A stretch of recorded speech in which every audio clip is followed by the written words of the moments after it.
Early one morning, when the winds of March were raw and unrelenting, inside a puppy pen on George Bailey's farm, a Yorkshire terrier named Sadie was sleeping on her side. 4 puppies lay curled against her belly, like little boats anchored in a safe cove. When she awoke, Sadie said to herself, "It's time." She nudged her puppies, nuzzling each leathery black nose. "It's time." The puppies perked their ears, thinking that Mr. Bailey had brought in their breakfast. Years ago, when Sadie was a very young mother, she'd blessed each newborn in her litter with a name.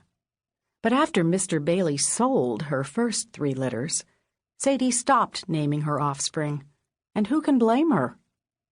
Year in and year out, as soon as Sadie's puppies were weaned, Mr. Bailey scooped them up and trucked down to Boston, where he sold the litter for twice the price any small-town pet shop owner would pay. However, this spring, weeks had passed, and her 4 precious puppies were still by her side. Perhaps Sadie's prayers had been answered, and her son and 3 daughters would live out their lives at Cold Creek Kennel.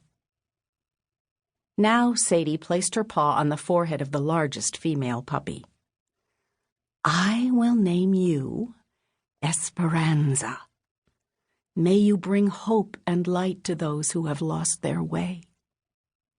To the second largest female, Sadie said, "I will name you Teresa, for you will give generously to those in need."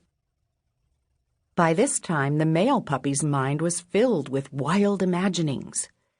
He thought about the tales his mother had told them of their fearless ancestors, the brave terriers of Yorkshire, who cleared rats out of shafts before coal miners entered with shovels and picks.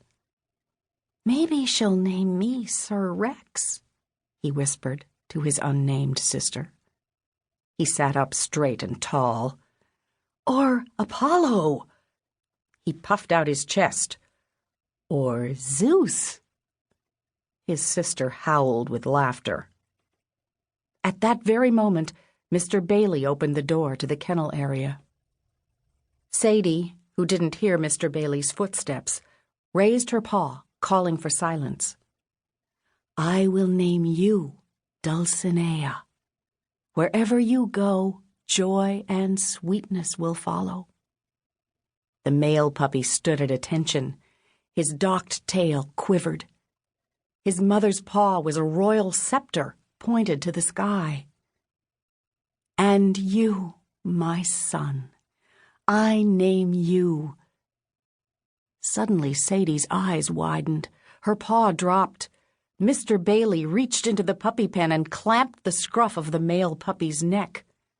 The puppy squealed, a futile plea for release.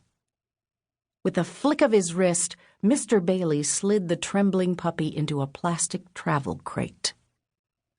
Esperanza, Teresa, and Dulcinea met the same fate.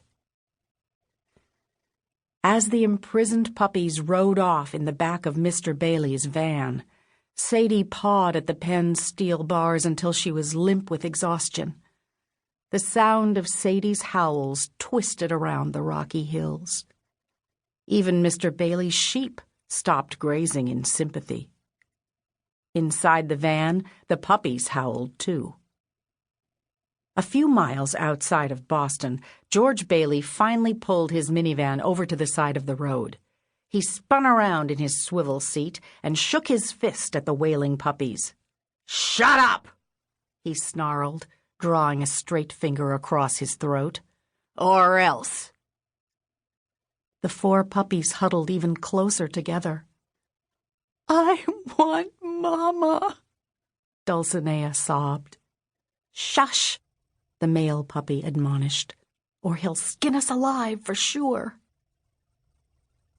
Now, what Sadie didn't know was that Mr. Bailey thought that this particular litter was her finest. Under wisps of glossy gold hair, the puppy's brown eyes sparkled. Their ears were fringed with feathers of golden fur as delicate as goose down. Their coats were charcoal gray and thick. They were strong-legged and spunky, destined to be champions. In fact, the litter of Yorkshire Terriers was so fine that Mr. Bailey decided to bypass Boston.